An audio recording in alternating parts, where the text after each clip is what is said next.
Hi friends, எல்லோருக்கும் வணக்கம். இன்றைக்கி என்னோடய வீடியோவில் நாங்கள் வந்து நத்தம் ரோட்லேருந்து யாரெல்லாம் வந்து பழனி பாத யாத்திரை போகிறாங்களோ அவங்களுக்கு அன்னதானம் கொடுக்கறதுக்காக வீட்டில் ப்ரிப்பேர் பண்ணிக்கிட்டு இருந்தோம்.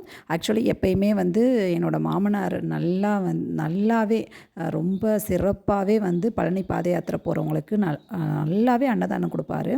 அவர் வந்து போன வருஷம் இறந்து இப்போ 1 வருடம் ஆயிடுச்சு. ஸோ அவரோட சர்வீஸை வந்து நம்ம திரும்பி ஃபேமிலியில் எல்லோரும் சேர்ந்து தொடரலாம் அப்படின்னு நினச்சி புளியோதரை, லெமன் சாதம் மட்டும்தான் பண்ணோம். குட் திங் எல்லாருமே வந்து ஹெல்ப் பண்ண நிறைய பேர் வந்துட்டாங்க ஃபேமிலியில்.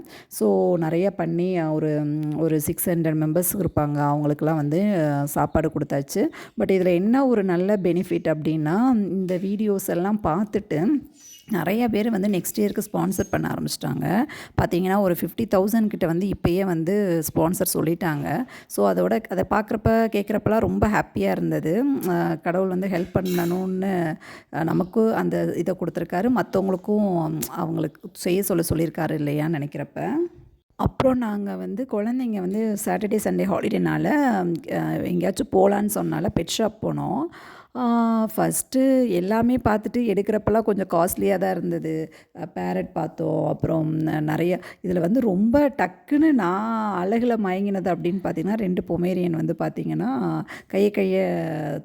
காலை தூக்கிட்டு வந்து டே நின்றுட்டு இருந்தது. பேரட்ஸ் இருந்துச்சு. அப்புறம் நிறையா வந்து கிட்டன்ஸ் இருந்தது. ஆனால் இந்த பப்பி தான் எங்களுக்கு ரொம்ப பிடிச்சது. அப்படியே தூக்கிட்டு போயிடலாமா அப்படின்னு ஒரு 200% ஆசை வந்துட்டது. என்னால் மெயின்டைன் பண்ண முடியுமான்னு தெரியல அப்படின்ட்டு வச்சுட்டு வந்துட்டேன் நான் அங்கேயே. சரி, எது ஈஸியாக மெயின்டைன் பண்ணலாம், கிட்ஸும் ஹாப்பியாக இருப்பாங்க அப்படின்னு பார்த்துட்டா, கோழி குஞ்சு ரொம்ப கம்மி. ஒரு கோழி குஞ்சு வந்து பார்த்திங்கன்னா 10 ரூபா. ஸோ 4 வந்து 40 ரூபா. அப்படின்றப்ப மெயின்டைன் பண்ணுறதும் ஈஸியாக இருந்தது. க்ளீன் பண்ணுறதும் ரொம்ப ஈஸியான ப்ராசஸாக இருந்த மாதிரி ஃபீல் பண்ணோம். ஸோ வந்து என்ன பண்ணோன்னா, அந்த கோழி குஞ்சை மட்டும் வாங்கிட்டு போயாச்சு.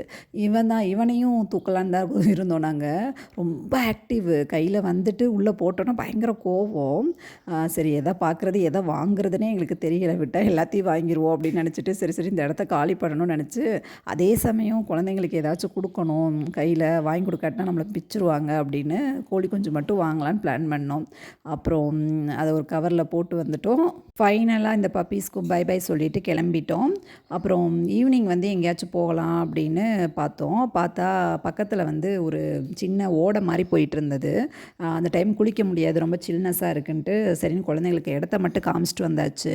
பார்த்திங்கன்னா அந்த இடத்துல கொஞ்சம் ஸ்பீட் ரொம்ப கம்மியாக இருந்தது. அதனால் காலை மட்டும் நனைச்சிட்டு அப்படியே குளிக்காமல் செய்யாமல் அப்படியே வீட்டுக்கு வந்துட்டோம். இந்த வீடியோ பிடிச்சிருந்தா ப்ளீஸ் லைக் பண்ணுங்கள், சப்ஸ்கிரைப் பண்ணுங்கள்.